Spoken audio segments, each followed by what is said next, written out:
સુરતના મગદલ્લામાં બનેવીના ઘરમાં જ ચોરી કરનાર શાળાની ધરપકડ કરાઈ છે।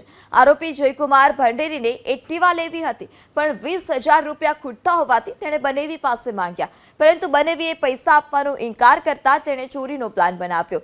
બનેવીનો પરિવાર વીરપુર અને પાલીતાણા ફરવા ગયો હતો, જેનો લાભ લઈ આરોપીએ રોકડ રકમ, સોના ચાંદીના દાગીના સહિત 16,22,000ની ચોરી કરી। ચોરી કર્યા બાદ દાગીનાને ઘરની દિવાલમાં છુપાવી દીધા હતા અને દિવાલ ચડી દીધી। ક્રાઇમ બ્રાન્ચે દિવાલ તોડી તમામ મુદ્દામાલ રિકવર કર્યો છે।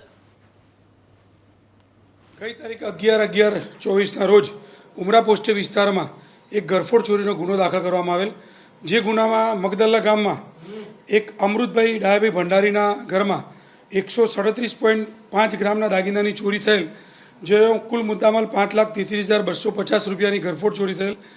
જે ક્રાઇમમેનને ખબર પડતા ક્રાઇમમેનના અધિકારીઓ વિઝિટમાં ગયા। વિઝિટ દરમિયાન એવી ખાનગી બાતમી મળી કે આ ઘરફોડ ચોરી એમના અમૃતભાઈ ડાયાભાઈના સગા સાળા જયકુમાર ભંડારીનાઓ, જે સુમનદીપ આવાસમાં રહે છે, એમને જ કરેલાની જણાઈ આવતા એમને અહીંયા લાવી ક્રાઇમમેનની ઓફિસમાં લાવી સઘન પૂછપરછ કરતા એમને ચોરીનો ગુનો કબૂલ કરેલ છે। એમને મુદ્દામાલ એમના સુવંદીસ આવાસમાં બેડરૂમમાં જે અભરાઈ છે, અભરાઈના ખૂણામાં કાણું પાડી અને ત્યાં મુદ્દામાલ સંતાડી ઉપર સિમેન્ટથી બંધ કરી દીધેલું હતું।